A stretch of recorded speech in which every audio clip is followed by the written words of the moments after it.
Hello there guys, welcome to the channel where today we are talking about Order 66, but more specifically a clone commander who hated it and almost didn't go through with Order 66, and that was Commander Bly. A little known fact about him, Bly was a clone marshal commander, which was the highest rank that could be given to a clone. You can imagine that this gave him a lot of leeway to command almost everyone in the Grand Army, but to understand him, we need to talk about the man, the myth, the legend, Commander Bly, and his inner thoughts on the horrible Order 66. Bly was bred to be fiercely loyal to the Republic and his superior officers, which were the Jedi Generals. In the end, he ended up serving Aayla Secura. As a clone commander, he was allowed much more independence than his fellow clone troopers, but despite this, he always valued the mission as the most important thing in any situation, even over the well-being of his comrades. Bly felt that it was better that he didn't have to concern himself with the politics or the minor aspects of his missions, and was happy to just execute his orders. He did, however, hate one Jedi in particular, and that was Quinlan Vos. Even though Secura assured him that Vos was trustable, Bly still didn't hold him in high regard, and he attributed his mistrust of Vos to his instincts. And keep in mind, the clones always relied on their instincts.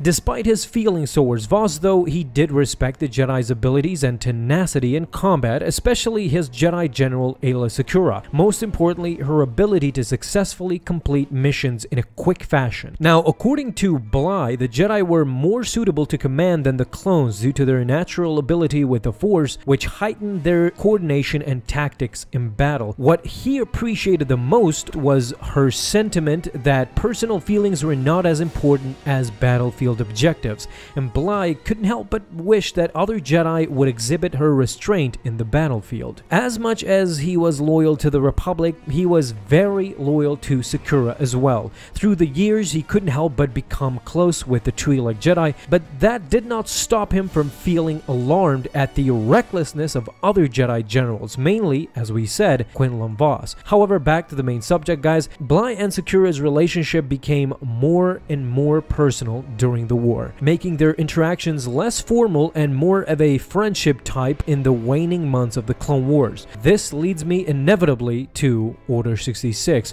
When the time came on Felucia and Palpatine contacted Bly, he knew what he needed to do. It is reported that he is the only one that dreaded the Order in general, since he loved Secura as a friend and respected her as a general, but sadly he was now in a hypocritical situation. I told you that he never wanted to mix friendship with war, but it was inevitable. Secura and all the other Jedi were now considered enemies of the Republic, leaving Bly with little choice but to abandon any friendship he might have had and kill his former commanding officer by shooting her in the back. Bly was one of the few reluctant commanders to execute Order 66. In his mind, he doubted that he and his fellow soldiers would still be standing alive today if it hadn't been for Aayla Secura's quick thinking in the missions during the Clone Wars. When Bly fired, he made sure that death was quick and painless. His men also aided him, continuing to fire on Secura even after her body had hit the ground. Even though to some this might look like a sign of cruelty, for Bly this was actually mercy. Bly wanted to make sure his friend had a quick death, and so he sent his troops to inspect Secura's corpse, confirming that she was actually dead. I imagine that him being reluctant led to a small depression and reminiscing about his friend way after she was dead. It's sad to see and hear. As you can see, some clones, even with the biochip, really hated Order 66. It meant that they had to kill their friends and close generals. With that, we end this video, but guys, leave your sadness down in the comments, and thank you so much for joining us. If you did enjoy this video, leave a thumbs up and hit that bell to get notified the moment a new video is up. Have an awesome day, my friends, and may the Force be with you always.